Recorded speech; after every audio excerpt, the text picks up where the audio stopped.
Monsieur le maire du 13e arrondissement, représentant Madame la maire de Paris, cher Jérôme Goumet, Madame l'adjointe au maire en charge du monde combattant et de la mémoire, Joanne Kouassi, représentant Madame Catherine Vieux-Charrier, Mesdames, Messieurs les parlementaires, Alain Léry qui doit nous rejoindre, Paul Mercier-Ca, Mesdames et Messieurs les élus, Monsieur le directeur de l'ONAC de Paris, cher ami, Monsieur le représentant de l'UNC de Paris, Monsieur le président de l'UFAC ou son représentant, Monsieur le président national de la FNACA, Guy Darmanin, Mesdames, Messieurs les représentants et amis du monde combattant, chers amis adhérents, chères amies adhérentes, chers porte-drapeaux, chers Annick, Sicard, Nathalie, Eric, enfants, et les enfants, petits-enfants, à nos côtés. Mesdames, Messieurs, merci pour votre présence très nombreuse sous ce beau soleil qui nous a manqué toute la semaine d'ailleurs. Cette belle chanson de la commune de Paris que nous venons d'entendre était chère au cœur de l'ami que nous honorons ce soir ici. Elle résonne dans cet arrondissement populaire qui a écrit une partie de son histoire sur une place qui porte aujourd'hui son nom. Paris, fidèle à sa tradition, n'en finit pas de raconter son histoire, ses joies, ses espoirs, des guerres qui l'ont marqué, l'histoire des femmes et des hommes qui les ont portées et vécues.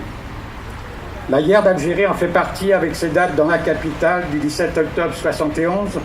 à Saint-Michel, du 8 février 62 à Charonne, des attentats de l'OAS et du 19 mars 1962, date du cessez-le-feu, devenue journée nationale incontournable d'hommage et de recueillement. Je remercie Madame Anne Hidalgo, maire de Paris, Monsieur Jérôme Goumet, maire de cet arrondissement, et l'ensemble des élus de la capitale de nous avoir permis de rendre un hommage citoyen et républicain à une figure parisienne et nationale du monde combattant de la guerre d'Algérie, en la personne de notre camarade et ami Maurice Sicard, son secrétaire général pendant 47 ans. Maurice Sicard était membre de l'Union française des anciens combattants, chevalier de la Légion d'honneur, officier de l'Ordre du mérite national et titulaire de la médaille d'argent de la ville de Paris. Il nous a quittés il y a 4 ans des suites d'une grave maladie. Dans ce jardin où nous sommes rassemblés s'élève à son extrémité, derrière moi, le monument aux morts de cet arrondissement, cher à notre comité FNACA, avec qui notre camarade rendait hommage chaque année aux 37 jeunes militaires de l'arrondissement morts pour la France en Algérie. Nous irons à l'issue de cette cérémonie avec nos porte-drapeaux déposer une gerbe à leur mémoire et également à celle des victimes des odieux attentats parisiens de l'an dernier. Ici, nous nous situons également face au domicile où Maurice et son épouse Annie, que je salue à nouveau, ont vécu et vu grandir leurs enfants et petits-enfants entourés de leurs amis et voisins. C'est là également, à quelques centaines de mètres, au 17 rue Manet, que fut installé le siège de notre fédération nationale, la FNACA, lieu où tout a commencé de cette histoire commune que nous avons partagée avec lui pendant plus d'un demi-siècle et que nous poursuivons. Homme modeste dans la vie de tous les jours et dans son activité, notre camarade n'aurait pas accepté que l'on parle de son rôle sans qu'il soit associé à celui de ses amis et camarades, et tout particulièrement à son compagnon de route, Ladislas Marek, président national, qui nous a quittés lui aussi, hélas, trop tôt. Je suis heureux de saluer la présence de ces fidèles et chers amis camarades du comité national qui ont quitté l'instance dans laquelle ils étaient réunis tout à l'heure, auquel il appartenait, délégation conduite par Guy Darmanin, son président national, Michel Sabourdi, son vice-président, et André Cognard, secrétaire général, qui lui a succédé dans la fonction. Mesdames, Messieurs, chers amis, en cette année du 44e anniversaire de la fin de la guerre d'Algérie, notre hommage est rehaussé par l'événement majeur que nous venons de vivre le 19 mars dernier au Mémorial national du Quai Branly par la présence pour la première fois d'un président de la République française en la personne de François Hollande. Celui-ci a rendu un hommage officiel et solennel à toutes les victimes civiles et militaires de la guerre d'Algérie. Il a prononcé une allocution mémorielle importante qui engage notre pays et bien sûr notre FNACA. Cet événement marque aussi la place et le rôle joués depuis 1958 par notre Fédération nationale et ses responsables. Marqué par la Seconde Guerre mondiale et ses héros de la résistance, Maurice Sicard s'engagera très jeune dans l'action pour la paix et notamment contre la guerre d'Indochine. Guerre de laquelle les hommes politiques de l'époque, hélas, ne voudront tirer aucun enseignement, conséquence qui engagera une nouvelle fois notre pays dans une guerre coloniale, meurtrière, qui durera près de 8 ans. Appelé en Algérie, notre camarade est affecté près de Palestro, là où s'est déroulé il y a 60 ans, au mois de mai 1956, la terrible embuscade où périrent 20 jeunes rappelés du contingent, événement qui marquera l'opinion française. C'est de là que notre ami dénoncera par courrier à la presse et à sa famille le caractère injuste et dramatique de notre présence en Algérie, ainsi que les conditions de vie misérables de la population algérienne. Lors de son retour à nos côtés en 1958, au sein de notre fédération qui vient de se créer,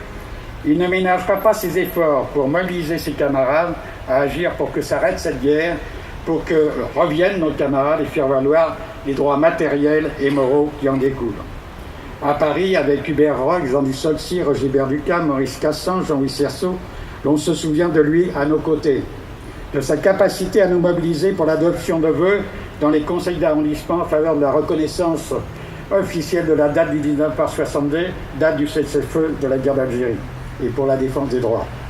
Mobilisation positive en 2001 avec la ville de Paris, aux côtés de Bertrand Delano et Anne Hidalgo, Odette Christienne,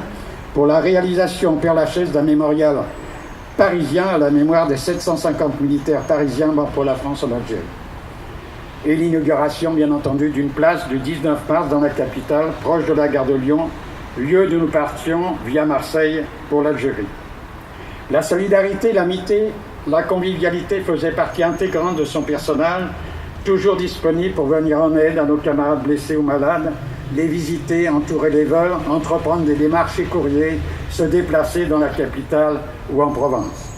Maurice Sicard est un homme de terrain. Dans cette activité très prenante des années 1970, nous gardons de lui de belles images, celles des arbres de Noël que nous offrions chaque année à nos enfants au Cirque d'hiver de Paris, des sorties champêtres que nous organisions dans la joie et la bonne humeur avec nos familles, qui se terminaient toujours, comme dans nos congrès, par des chansons. Aujourd'hui, avec la force de l'expérience qu'il nous a transmise, nous poursuivons à Paris et dans la France entière son action avec l'aide d'Annick, sa compagne, qui est venue nous rejoindre. Elle gère avec efficacité les effectifs de notre fédération parisienne, qui, vous n'en serez pas surpris, sont tous à jour de leur cotisation, comme aimait le préciser avec malice et fierté notre camarade Maurice, qui assumait cette responsabilité sur le plan national avec rigueur. Mesdames, Messieurs, chers amis, c'est une chance, comme l'a écrit récemment notre ami Michel Sabourdi, d'avoir pu faire un si long chemin avec un homme de cette trempe, pétri de convictions, respectueux des autres, conscient de notre force, assuré de nos futures victoires et pointilleux sur notre indépendance. Les cendres de notre camarade reposent, depuis qu'il nous a quittés, au cimetière du Père-Lachaise, dans le jardin du souvenir situé proche du mur des fédérés de la commune de Paris, face à notre mémorial national qu'il a lui-même inauguré. Avec ses compagnons de route et les siens, nous continuerons chaque 19 mars, en honorant nos morts, à déposer sur ce jardin où ils reposent des fleurs que nous irons cueillir dorénavant dans celui qui portera son nom à tout jamais, le jardin Maurice Sicard, homme de paix, aimé des siens, respecté et honoré par ses camarades et amis. Merci.